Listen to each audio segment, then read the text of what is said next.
Thatcher's industrial average opens at 2219.49, down 3.79.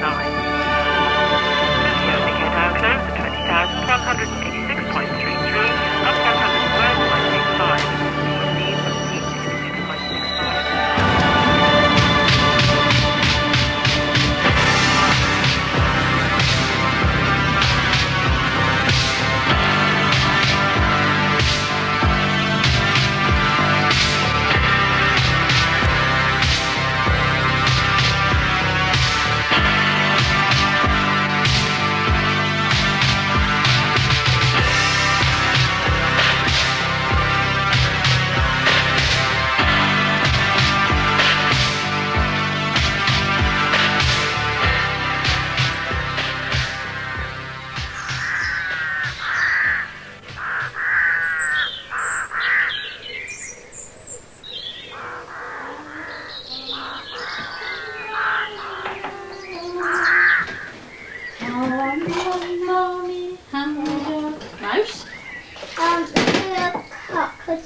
Go on then.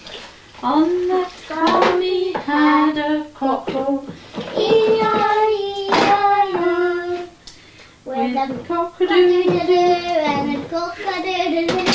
There a cock, there a cock, everywhere a cock-a-doo. Some detail the new milk quotas which come into force from April the 1st, and certainly the new lower quotas are going to be telling on the fortunes of smaller dairy farmers.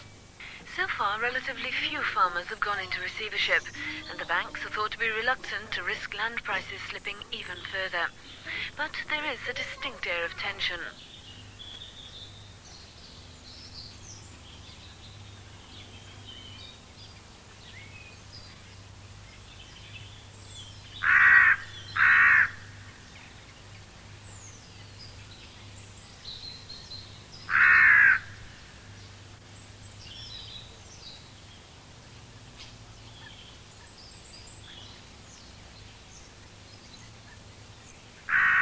You haven't had anyone calling bailiffs or anything like that? No. I know it's been a devastating experience and it's been hard for you both. How are the children coping with it? Well, I don't think they quite understand the significance of it. We do talk to them about it, but it's very difficult for them to realise what it means to us, I think. They're inclined to think it's our own fault, I think. Well, they honestly think that, do they? Oh, I think they do. Up to a point, you know, if you've done things differently, it's all right telling people what you can do, should have done and all that, isn't it, looking back? But, I mean, a lot of it was done for their benefit.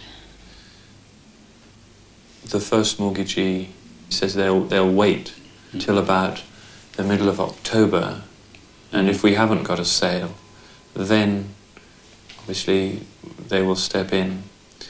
Now, I'll probably tell them that for your own purposes a court order will have to be obtained.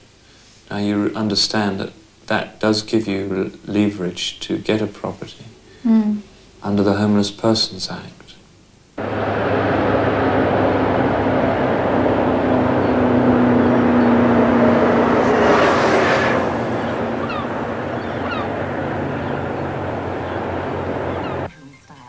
I wouldn't have that.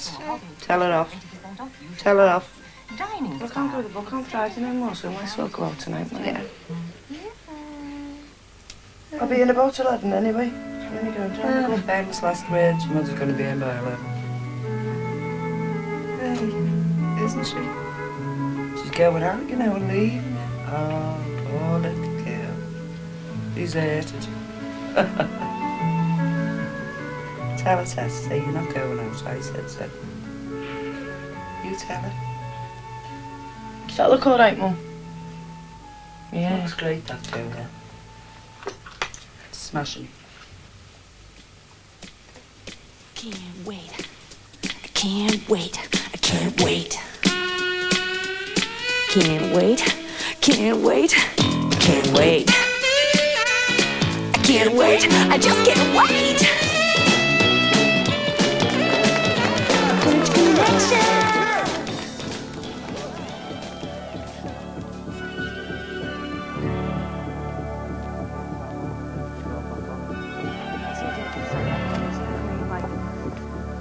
get off the gear. Rather the old generation who are getting into go to the pub all the time and all that. That's their escapism, isn't it? Yeah, I think it's not just escapism, it's disillusionment with them as well, isn't it? Yeah, you know, it's like with the young ones, it's because they've got sod all to do. With the old ones.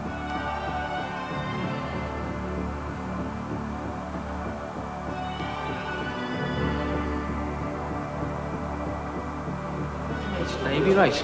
I travelled around the world, this is what I wanted to do. I've seen the places I wanted to see. And after I'd seen the places I wanted to see, where did I want to be? I wanted to be home.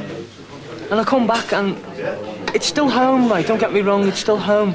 But the roots have all, you know what you said, the roots have all gone. There's none of that togetherness that we all used to get. I mean, I can remember when people used to do what your mum was saying before, take all the kids out on the block and do one party for all the block at the weekend, and that was your social life. That was your way of mixing, and everyone was together, and if you had nothing, like your mum said, the neighbours would club together and make sure you had enough to manage. Now they don't, because they're that struggling themselves. They can't afford to help anyone else. I sit in that flat up there with the four walls around me, and I sit there looking out the window, and I might as well just be in Durham prison. I just spent 3 years there. I might as well just be. I can't go out nowhere, Joe. I've got no money to go out nowhere. It's a sentence without a crime, isn't it? Exactly, yeah. And people like your mum, people like my mum, have never done a thing wrong in their life. They've lived by rules and regulations that have been set down by society all their lives. And where has it got them? And the likes of me and people that I know, look at the likes of your mum and my mum and other people and think, where's it got them?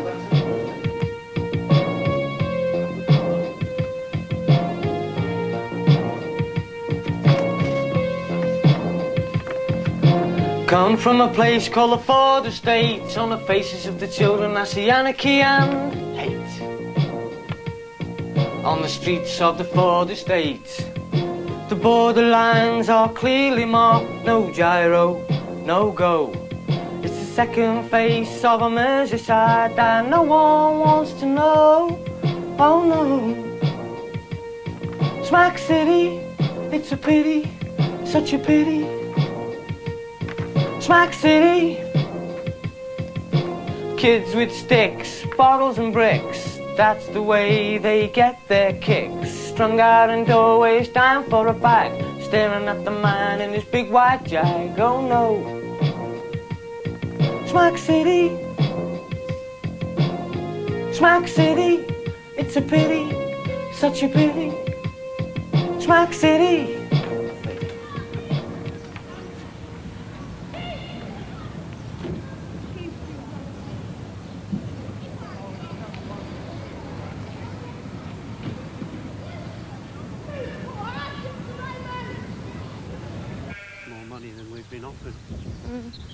But if we don't get enough money, it's not going to clear all the debts and everything, is it? No, the sale of the farm is not going to cover the whole debts. This is a problem. Doesn't it make you really bitter, though? To think no, this is... not bitter. Not bitter, just disappointed. Very disappointed that after 40 years in farming, it's all got to end. Yeah. You know, I started milking cows before the end of the war, and I sort of been farming on my own since I was 17, and that's a long time. And now it doesn't seem as if there's a place in farming. No. I'm disappointed. I wouldn't say I was bitter. It just seems so wasteful to have worked so hard all these years and just sort of end up with nothing.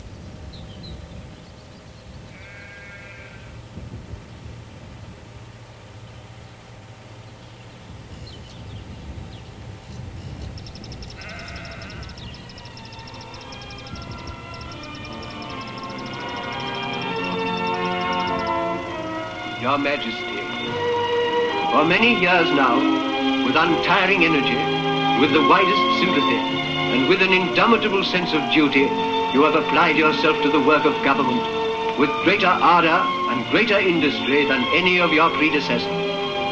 You have watched England grow from an agricultural country to a land of railways, telegraphs, canals, factories and ports, from whence her shipping sails out over the 7 seas and the 4 corners of the earth. You have seen the worst horrors of poverty disappear. Children no longer slave in the mills, nor women in the mines. Under your own kindliness have been born a greater kindliness between rich and poor. As the fortunate spokesman whose proud duty it is to be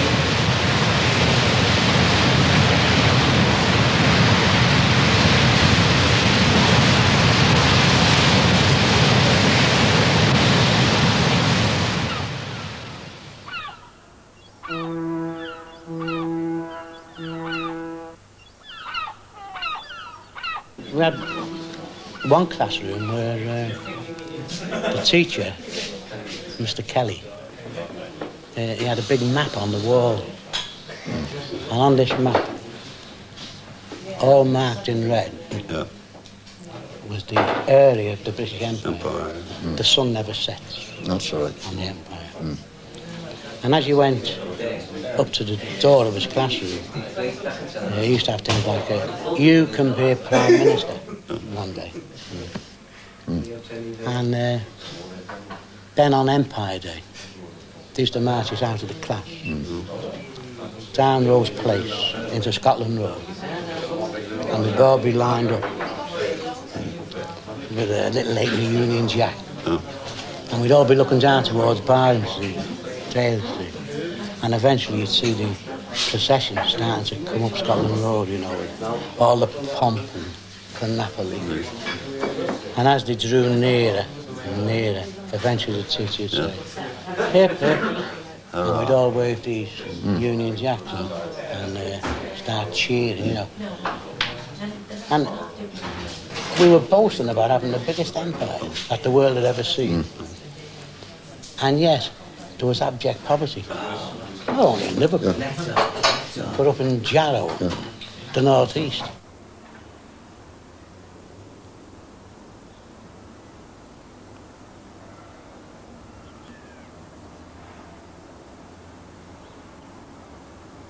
Through one of the marvels of modern science, I am enabled this Christmas Day to speak to all my peoples throughout the empire.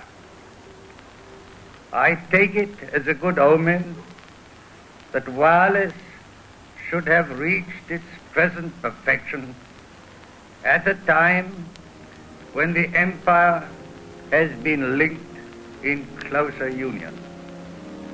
For it offers us immense possibilities to make that union closer still.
Do you remember this was Dad's favourite?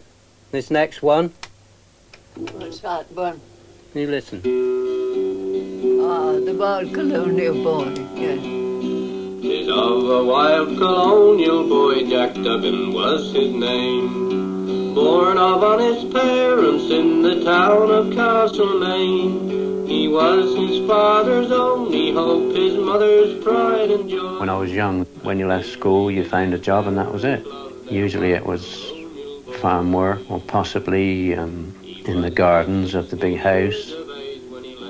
Those kind of jobs. Through Australia's sunny clime, a bush ranger did roam. He robbed the wealthy squatters, their stock. There didn't seem to be a lot of hope in people's hearts that things would change.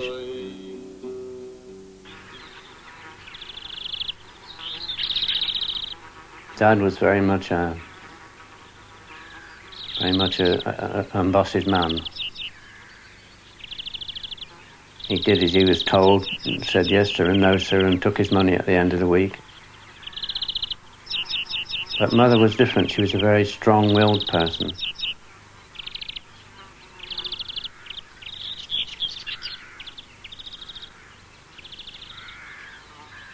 I remember leaving school at 15 and going to work down at Home Farm. Yes, that's right. You went to learn milking, didn't you? And to learn farming, yeah. He was going to teach me all sorts of farming, wasn't he? But he never did.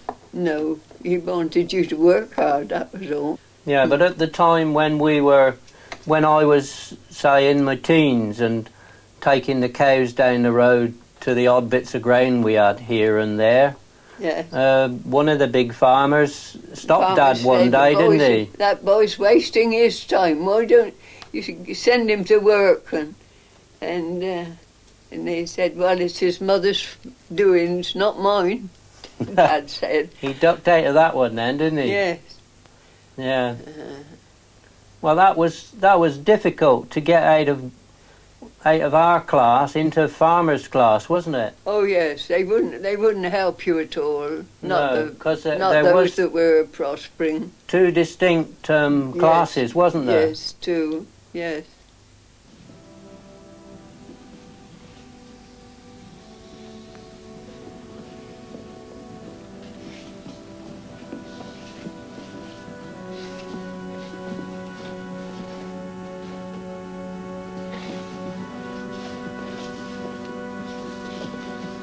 My father was on his deathbed and he said to me, he was gasping for breath.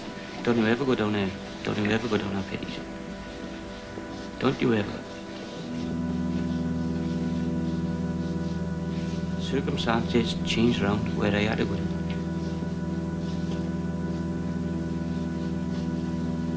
If he was alive today, honest to God, he'd be breaking his heart for what he fought for. To see it, it's all being drifting away, drifting back to where he was started off from. It's all drifting back. Hello! Supplies down, please! Not the much,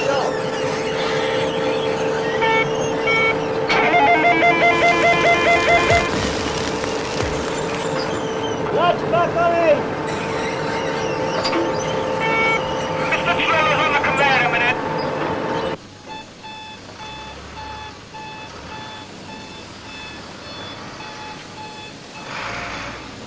when I was a youngster, the last place you wanted to go to was the pit, because there was so much around. There were so many factories. Go in, down the estate, you could go from one factory to another and get a job, you know. But today, it's nothing at all.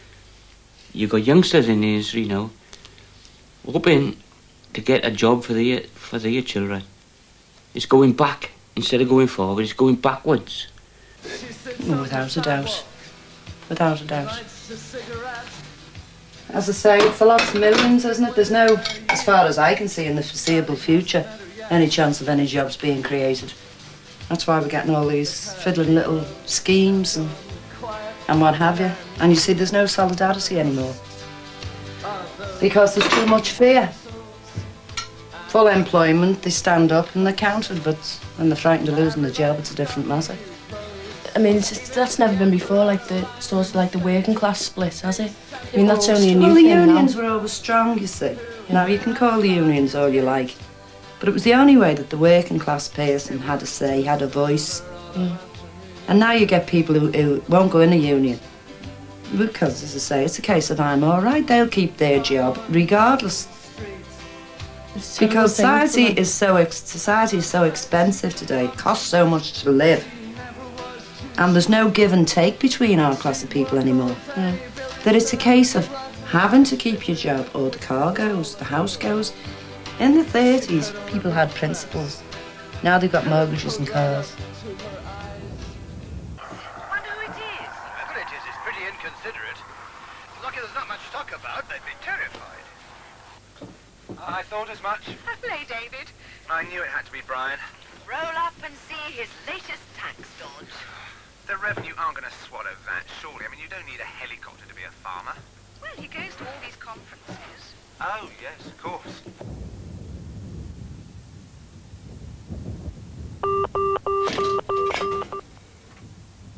I think when you come home this time, having not seen him for a long time, you'll see a difference in Dad. You'll see a real big change in him, I think. I don't know if you will, Mum. She still bubbles along in her own way.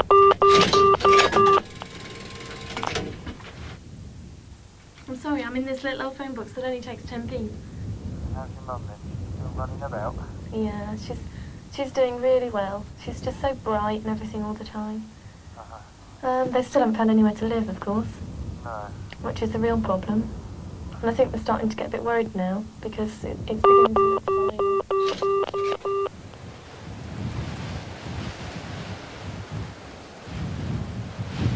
That they were prepared at once to withdraw their troops from Poland, a state of war would exist between us.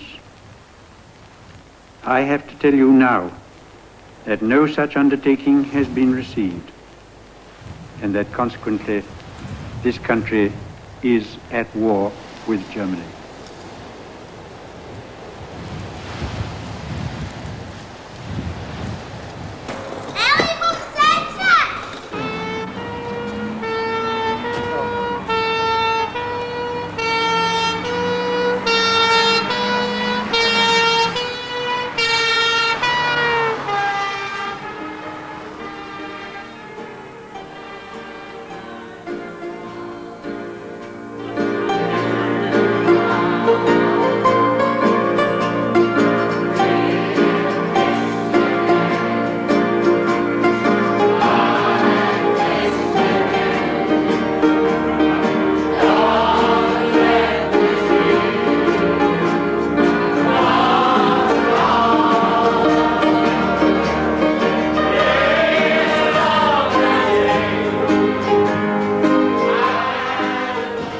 Came the war, I was one of those that never caught the boat at Dunkirk.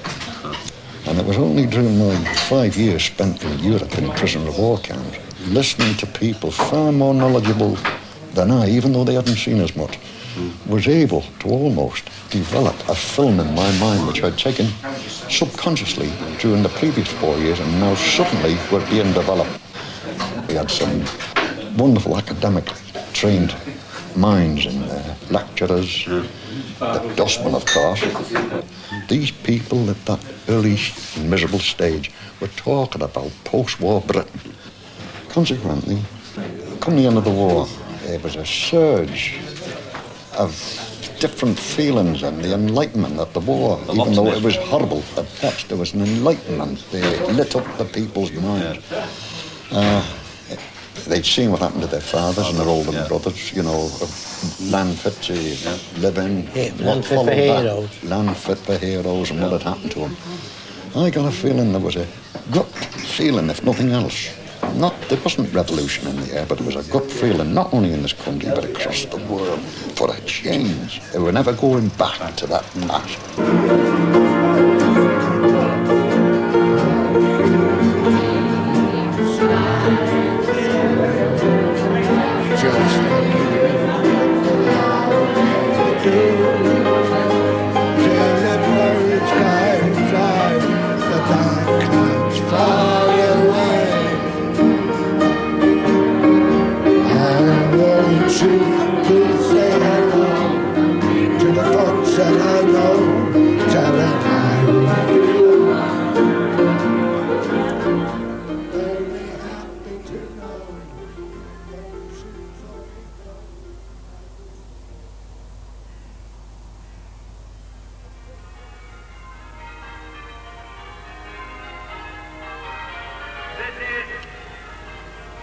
Your victory. Victory of the cause of freedom is ever there. In all our long history, we have never seen a greater day than this.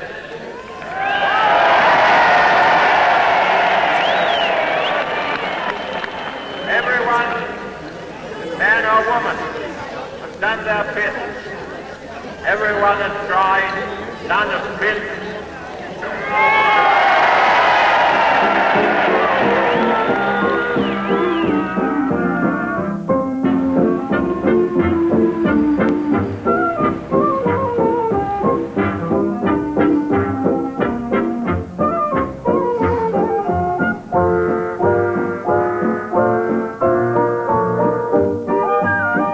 The men and women of this country who have endured great hardships in the war are asking what kind of life awaits them in peace. They seek for the opportunity of leading reasonably secure and happy lives, and they deserve to have it. They need good homes, sufficient food, clothing, the amenities of life, employment and leisure, and social provision for accident, sickness and old age. For their children, they desire an educational system that will give them the chance to develop all their faculties. How are we to provide our people with what they deserve?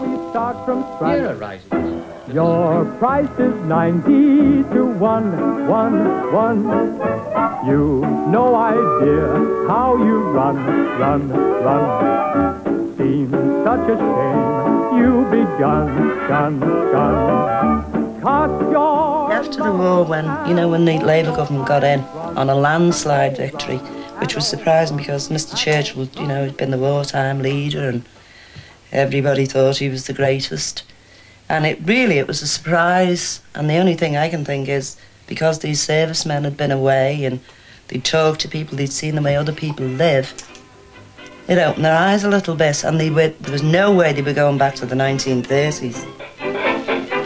Happy days are here again, the skies above are clear again. Let us sing a song of cheer again. Happy days are here again. All together, shout it now, there's no one who could doubt it now. So let's tell the world about it now. Happy days are here again. Your cares and troubles are gone. The only time we started to get back to Great Britain was straight after the war, when we had people that went in there and started to take over with nationalisation. 1947, where we thought, the Messiah is here. 1947, our pits, boys, this is where we go on. Wasn't that the attitude at that particular time, Mark? Yeah, that's what we thought, yeah. But did it materialise, it? No, indeed it did. Well, what you had after 47, that's not after nationalisation, There was a transfer from private ownership into national enterprise, but you had the same managers, you had the same directors, you had the same people come around telling you that you were not working hard enough or you're asking too much for your labour. There are some people, if they're in any other job other than actual menial jobs, they don't class themselves as working class. They become the middle class. The aspiration of becoming upper class. I think that's the reason, one of the reasons for the divisions that are within our country now.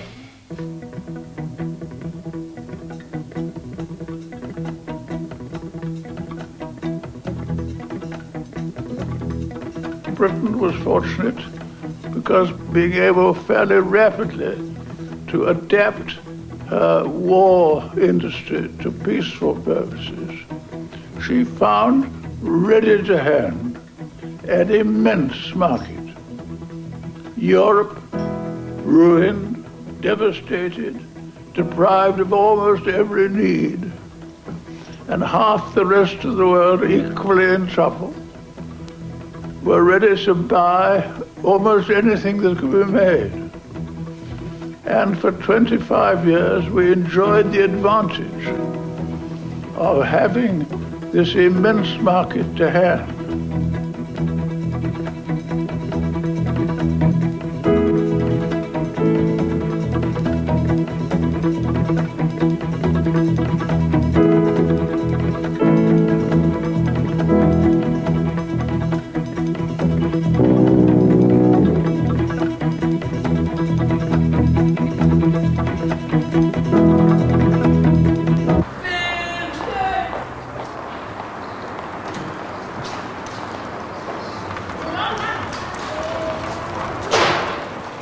Years ago it used to be, I want my children to have what I never had.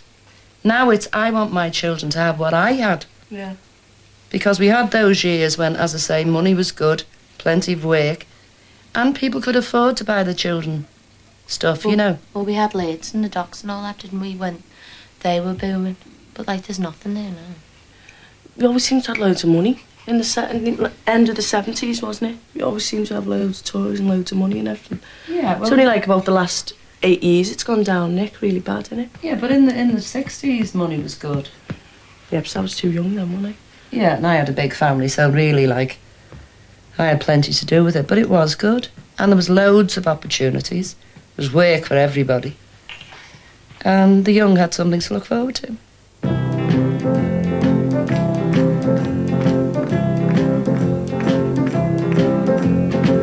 Woke up this morning feeling fine. There's something special. Back on Earth, the crew of Apollo 8 has a message that we would like to send to you. In the beginning, God created the heaven and the earth. And the earth was without form and void, and darkness was upon the face of the deep. And the Spirit of God moved upon the face of the waters. And God said, "Let there be light." And there was light. Something tells me I'm into something good. Something tells me I'm into something. We only dance for a minute or two, and she stuck close to me the whole night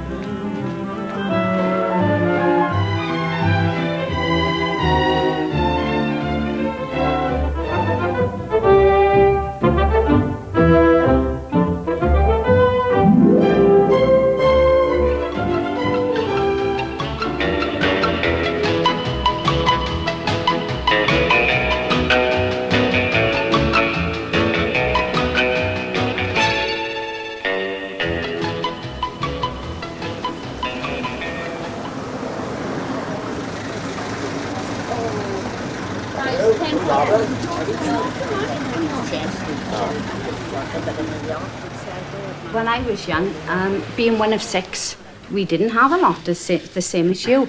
And I mean, when I started courting Dave and he had the car, from childhood, that was unbelievable because we never even had a push bike. You know, so I mean, this sort of thing, we could only better ourselves. There was nothing else, there was no going back. We could only go forward, and I think I grew up with that idea.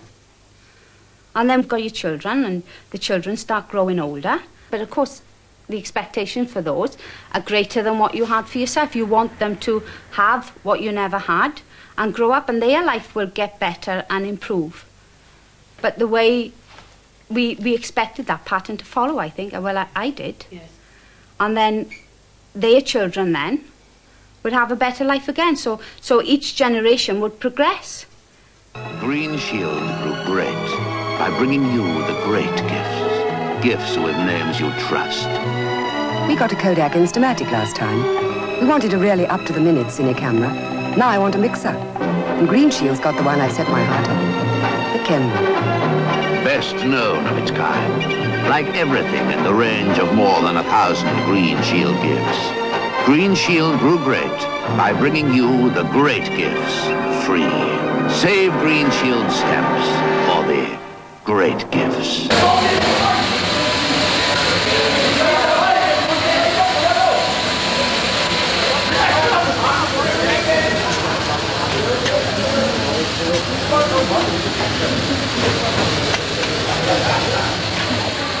But then, towards the end of the 60s, a change came. The countries devastated by war had been renewed and were beginning to compete against our exports and even to invade our own home market. This process was gradual. But the final blow to the whole Western capitalist system came in 1974, I think, when the price of oil was raised by this immense amount to this prodigious price.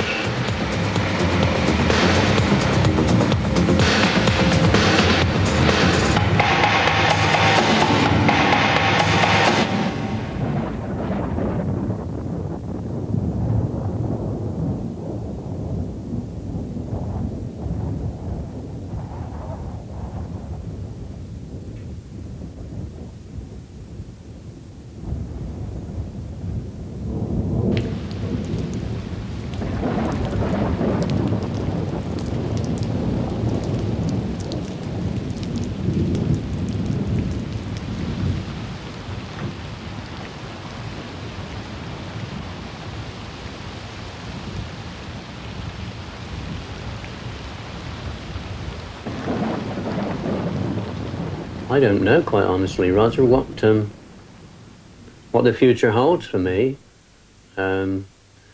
Younger farmers might possibly, who are in the same situation, might find a place in the industry for them, but when you're geared to farming, when you've spent all your life in farming, it's hard when in fact, it's almost unbelievable to have to face up to the fact that you've got to sell your land, you know, after a lifetime's work.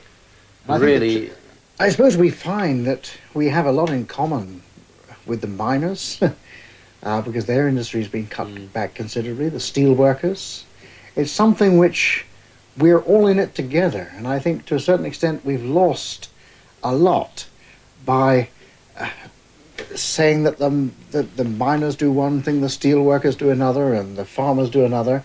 And I think we've lost this cohesion which we've had in the past of working together as a nation. One of the problems, of course, with farmers like myself who have to sell their farm and everything, if they have sons, what do the sons do? I mean, right from school probably they've worked, or even before they left school, they've worked with the farmer on the farm, they've learned the business, and they've become good farmers in themselves.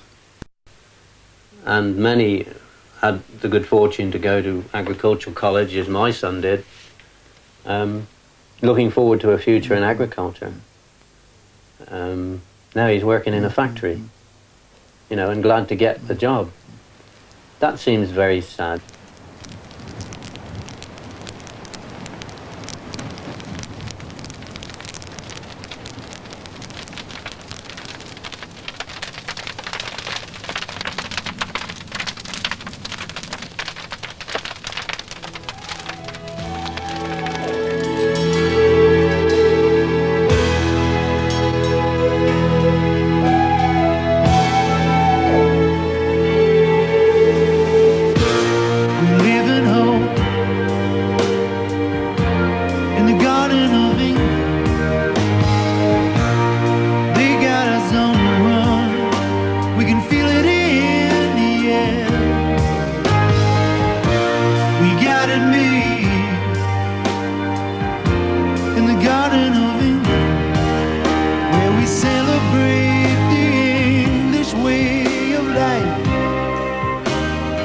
But you know, it's not only techniques, it's attitudes that need changing. Let me just mention one or two.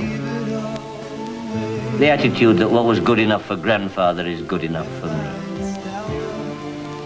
That the foreigner must buy what we choose to make or do without. That in export sales we can always get through if we speak English, provided we shout loud enough. That ploughing back profits into new machinery is a mug's game. Or that when times are good we don't need to modernize, and when they're bad we can't afford to.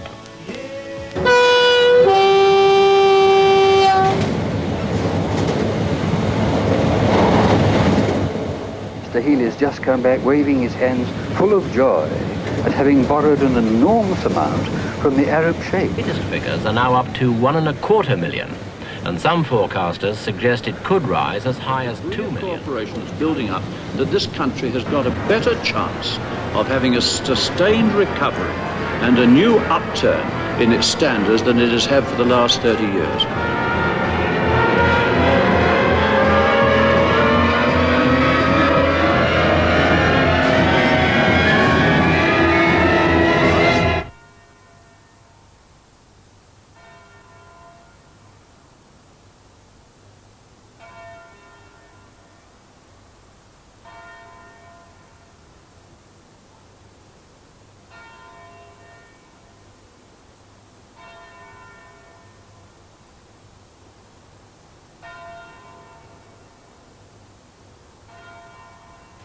I don't think I'm second class, but I know other people do. I think we're second class. Definitely. Third class, fourth class, fourth world. Yeah, fourth world.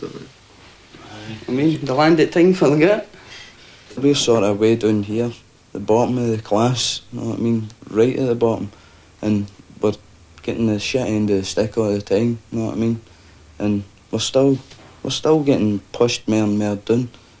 Like me, right? I wouldn't want to go and live in England or go and live in America or whatever, because that's like saying I've lost, you know, because I can't, like, I don't like the term compete, but I can't like make a living, if you like, in my own country, in my own place, you know. And to go abroad, to go to England, to go wherever, it's saying, well, I've given in, I'm going to like give in to your market forces, my labour is worth more somewhere else, you know. But I'm more than just like the price of my labour, and I'm going to stay here. Well, in the 50s we'd never had it so good, or so we were told. And in the 60s, the swinging 60s, wasn't it? That's when we were all and born. In the 70s, it was going to be wonderful when we grew up, you know, but it's no. And we're maybe the first generation to... I think we're sort of lost. Realise what was going wrong. You know, we haven't got all the things that were promised to us, you know, like everything's going to be wonderful when you're a big boy. Not that we wanted much. A job. It's not a lot to ask for.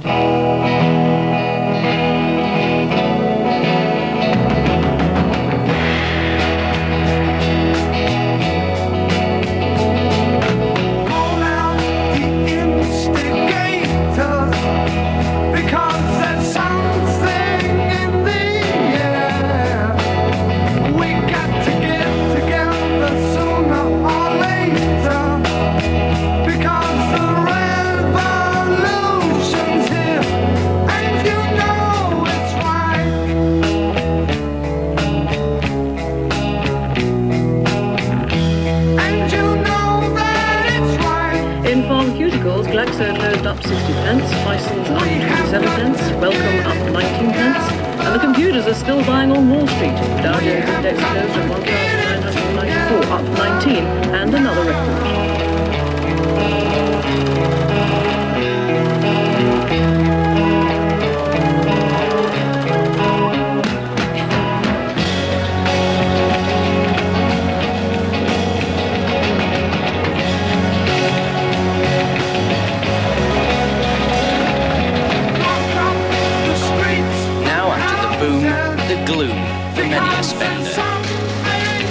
The bills are on their way, millions of them, all to remind us how much we spent on our credit cards at Christmas.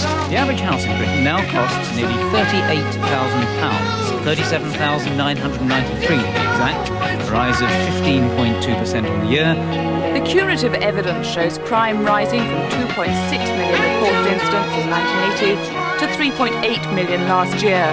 Biggest increase since 1979.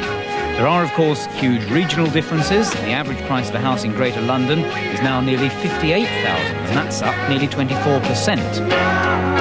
Access, simply a better way to pay. Because very soon, you will have the opportunity to buy shares in a major British company, British Airways. If you see Sid, well, you let him know that, Jesse. Prospectuses and application forms for British gas shares will be available in post offices, banks, and in the national press on November the 25th.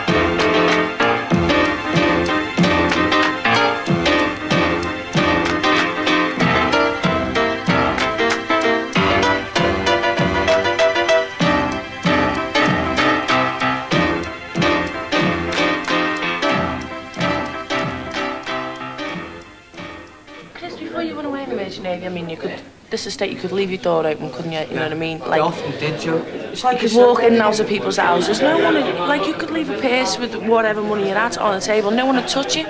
I mean, like... Now, you tell me what happened. I don't know. The drugs happened. No, it wasn't just the drugs. Yeah, but why? Why did it happen, Mum? You know, you can blame the drugs as much as you like, you know what I mean? OK, loads of people got into drugs, but I mean, why did they get into them? It was society, it wasn't us. You know what I mean? I mean, no one thought, like, oh, we all want to get into drugs and be ourselves, did we? You know what they say, like, half of them never realised what they were getting into, Joe? I think they did. They just got to the point where they didn't care anymore. It was an escape. You know, I mean, it's not... People blame Thatcher and, you know, whoever happens to be Prime Minister at the moment. It's not their fault. It's the system. The system's buggered right from the bottom ladder. No, but they haven't. The system's created it. They're just little pieces in the jigsaw, you know what I mean? The worst thing you can do is be born with brains in a non-working class society. We are non-working class. We're not working. You know what I mean? We're not even part of the class structure because we're not working. We're getting pushed further and further towards the edge, where you've got to either stand up and scream and do something to better yourself, or go down. Is anyone listening?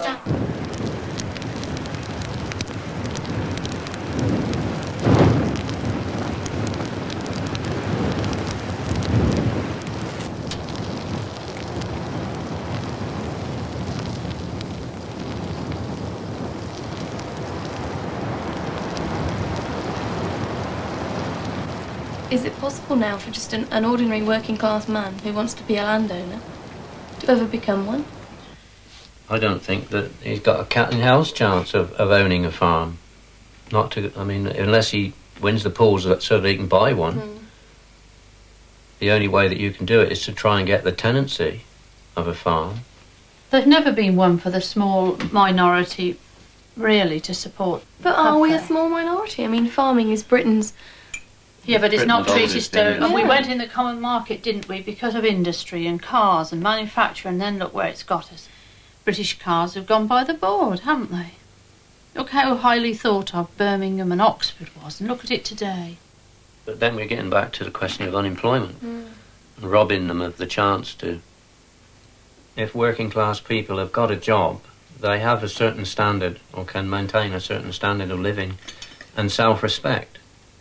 But where there is no work, where people can't get a job, they tend to lose hope and a certain amount of dignity, I think, when, you know, I mean, a lot of people would like to work, but just can't.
so many on the dole. They don't have a trade union to bind to because they haven't got a job. You can't go down to the DHSS office and ask for your shop steward to give you one in a dispute because you haven't got one down at the DHSS office. And this is where the trade union movement or the working class, the numbers of working class people in this country have been diluted. So many of them now in these so-called sunrise industries making videos and cassette recorders for Japanese firms on production lines that require very, very few people to operate them. And they don't have a trade union. We just get in nowhere as far as I'm concerned. And the trade union movement, well, if we don't watch, it's going to go out the window. We're not going to have a table like this to sit around soon.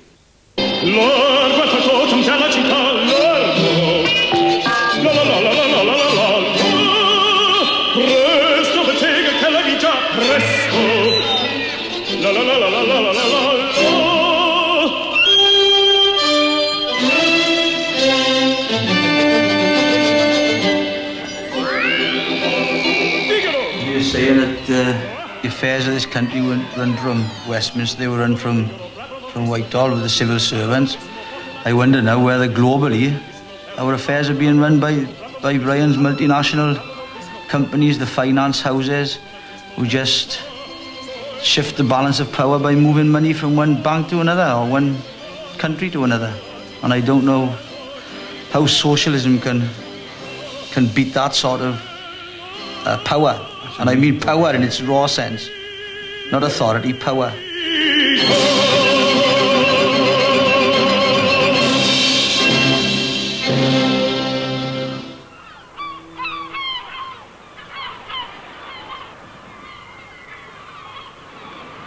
For those of you who are still feeling a little downhearted about Britain's diminishing place in the world, let me read you a list of the colonies we've still got. Fiji, Mauritius, Swaziland, the New Hebrides, Condominium, Pitcairn, Virgin Islands, Gozo, Western Samoa, the Maldive Islands, and Sweet Rockall. At Stanley, the planes went in low, in waves just seconds apart. They glimpsed the bomb craters left by the Vulcan and left behind them more fire and destruction. The pilot said there'd been smoke and dust everywhere, punctuated by the flash of explosions. They'd faced a barrage of return fire, heavy, but apparently ineffective. I'm not allowed to say how many planes joined the raid, but I counted them all out, and I counted them all back.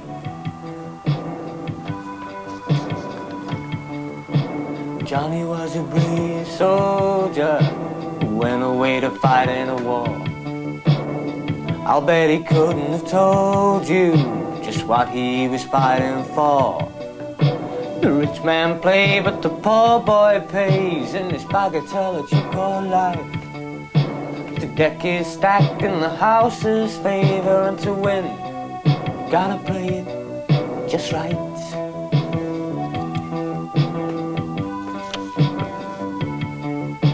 Ronnie was a good president, at least that's what people say.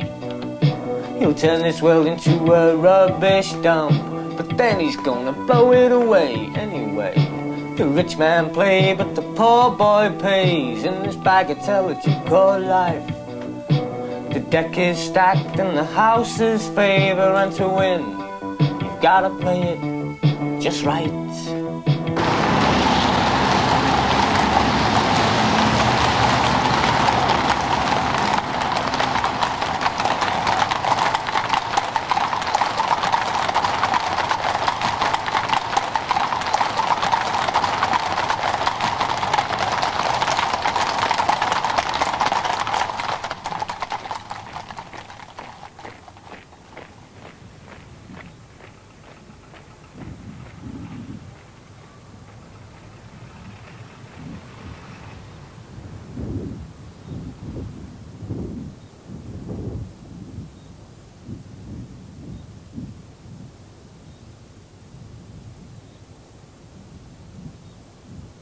Fought the last war for us and won the war for us.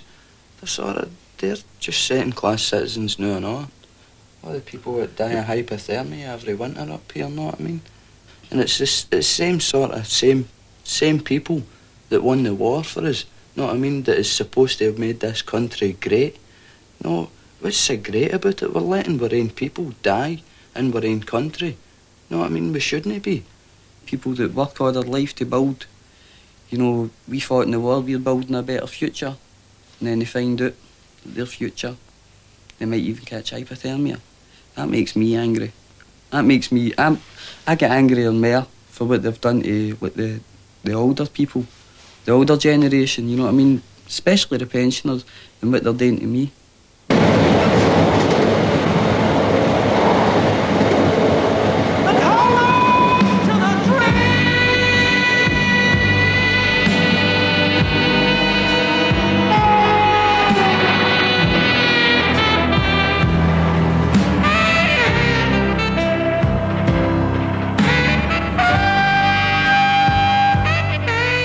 We have to plan the broad lines of our national life so that all may have the duty and the opportunity of rendering service to the nation, everyone in his or her own sphere, and that all may help to create and share in an increasing material prosperity, free from the fear of want. We have to preserve and enhance the beauty of our country, to make it a place.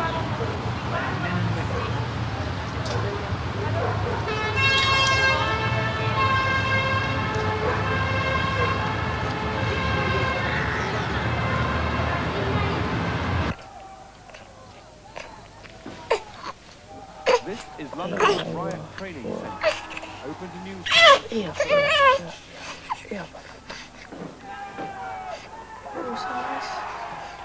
Here, every officer under 40 will practice riot drill in the £2 million mock-up of the city's streets.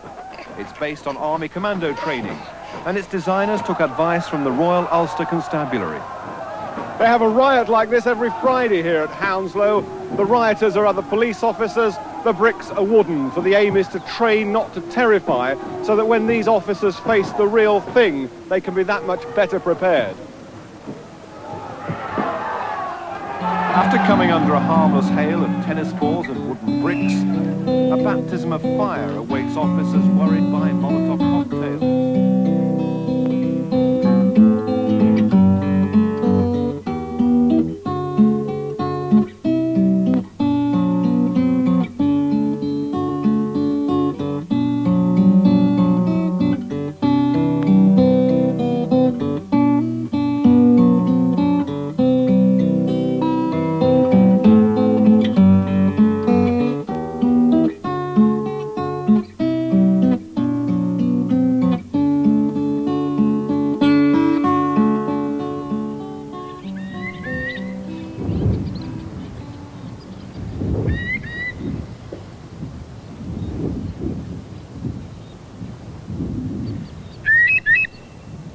By 7 a.m, 4,000 miners were at Orgreave waiting for the coke lorries to arrive. Police have been expecting them. They equalled the number of pickets. More missiles are coming over, and it looks as though the police are about to make a charge with truncheons, and here they go. In they go. They're wearing crash helmets, and more missiles come down. They're brandishing truncheons, and in behind them go the mounted police officers. They call us the enemy within. Look at us all. Look. Do we look like the enemy within? Do we? Oh, it's ridiculous. The enemy within. Yeah. Well, that's many people talking against each other. Yeah. The thing is, it was what price coal. The way I look at it is what price people. I mean, coal, all right, you've got to make money out of coal. But what is going to happen to all us? What is going to become of people? Their hopes and their dreams and the kids' future. There is none. I think most people and most women are going to fight for this for their children, because that's what we've got to do it for. It's got to be for the kids. That's a must. That's an absolute must. We've got to do that. If we give in, if we stop fighting, then our kids go down the river. And that's not what our fathers fought for. And that's what we got to fight for our kids. And our kids got to go on believing that they've got to keep fighting and keep going. And I think by us showing them that we have fought in the past, then I don't think our kids will ever, ever forget that. Well, I don't think they'll ever forget their roots. I think something will happen, but I think it's got a few years to go yet. I don't know, I think we can take a lot more than the rubbish we're getting at the moment, and I think that's what's going to happen. You're just waiting on it exploding someday, no, and eventually it will. No, it won't. It will happen someday, but it's just sort of getting that day to come up, you know what I mean? Because I would say if it did happen, there'd be a large majority of us would be into it anyway. You know, if it exploded, we'd all be out there in the streets, running about daft and all. But I think there'll be more people thinking like us in the next 20 years, and more 20 years after that. And eventually there's going to be enough thinking that way. So they better get ready for us. Led by red-haired and indefatigable Miss Ellen Wilkinson MP, Jarrow unemployed who marched to London have already secured some assistance for their specially distressed area.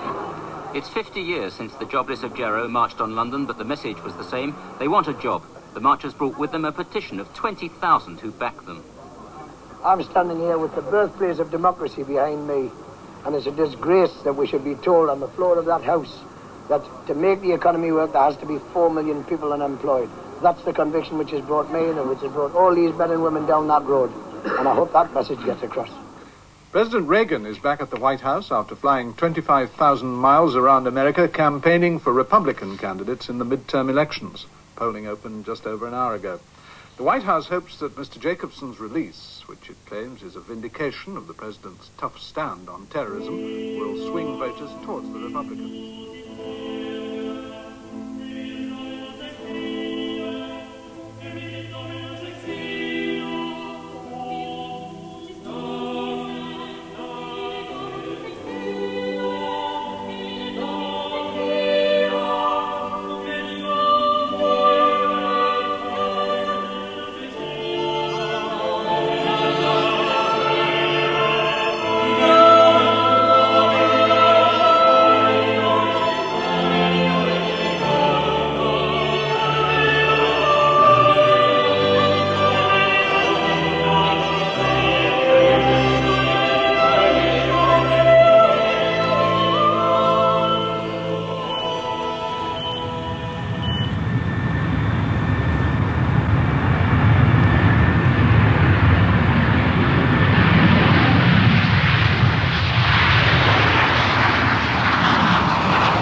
Welcome to the world, TJ. He's beautiful.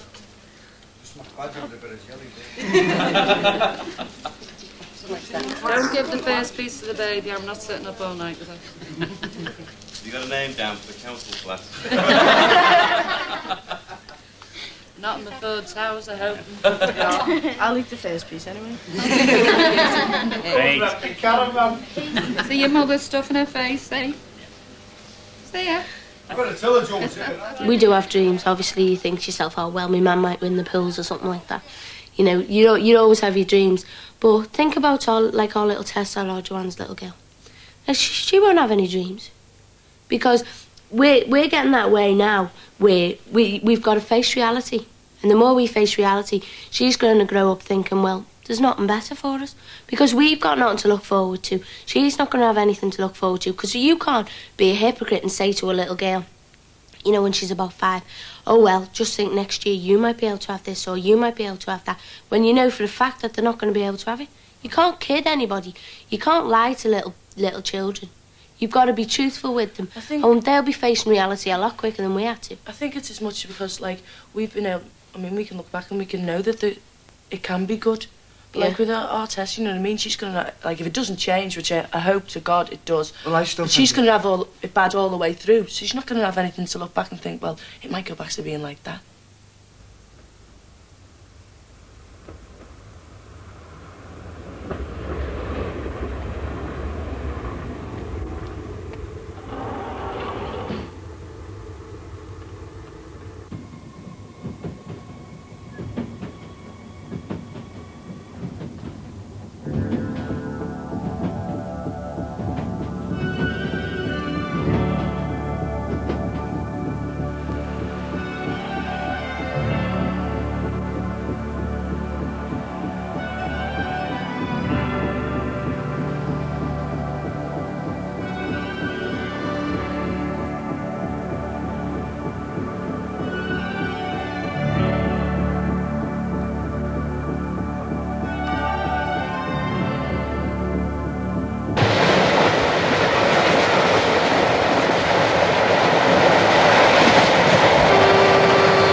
6:00 for Heathrow Airport in London. The service departed.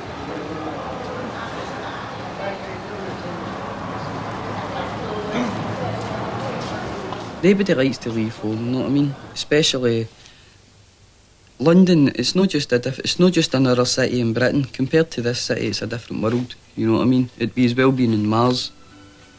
But if that's where work is, and this is what we're being forced into doing, that is where work is, and we have to go and get it. And it makes me sick.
Did you know that Alan had written a poem? It's in here. He's very quiet these days, isn't he? Doesn't have so much to say. Doesn't say a lot, no. Do you want me to read it then? Mm-hmm. Death of a Farm. I used to be proud to work my ground, to drive my tractor up and down, to till the corn and mow the hay. But that's all gone for, and what for, eh? When I was young, not long ago, my dad milked cows and was happy, you know. But today this man who stood so tall, who nearly made it but had to fall. 'Cause progress is a funny thing, it gives you hope and everything. But when you think the grass looks greener, you're pulled back down by a bureaucratic gleaner. We don't want this, we don't want that, says the white-horned bureaucrat. But a lifetime's work is in the way. Sorry, pal, you just don't pay. When papers say the farmers are rich, the barley barons start to itch, 'cause they got fat while others toiled, producing milk from their yard of soil. The country is all full of strangers, the horsey folk and Sloane Rangers. But where have all the farmers gone? To bankrupt court for all they've done. So think of me with no crops or cattle, working in a factory rattle. No more to walk the cows to milking. Watch out, mate, this country's sinking. For once I was proud to be a farmer, to keep this land.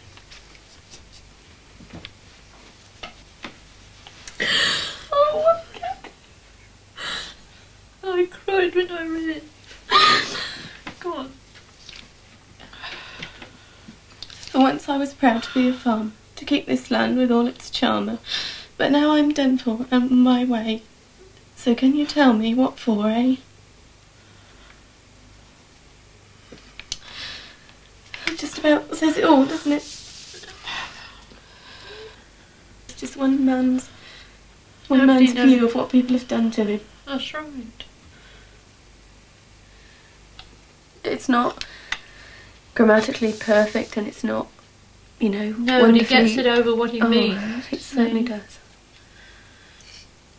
Yeah, he makes a good point though, doesn't he, when he said about who cares? Yeah. You don't care for yourself these days, but that's how the country's gone. They're so selfish, everybody's so selfish. They don't think of anyone else. You're so proud, aren't you, when you've got your land and you follow your cows up the track. You have such pride in your work and the fact that you're a part of this country and you're actually a part of England's land, and then when you've got nothing, who cares? Nobody.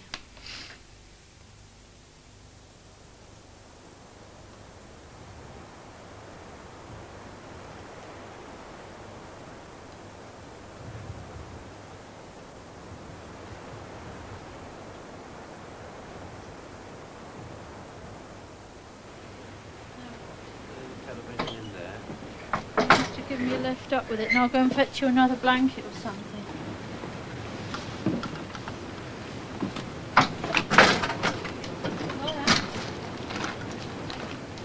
I'll go and get a blanket. Put some of these other pieces in here. Well, that could have something underneath it. In this budget, I have reaffirmed the prudent policies, which, despite a year-long coal strike followed by a collapse in the oil price, have given us the strongest economy we have known since the war. This is a budget built on success and a budget for success, and I commend it to the House. Mr Lawson sits down and a large number of Conservative MPs are waiting their order papers. They, most of them at any rate, like what they've heard.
If we give in, our kids go down the river. Our kids got to go on believing that they've got to keep fighting and keep going.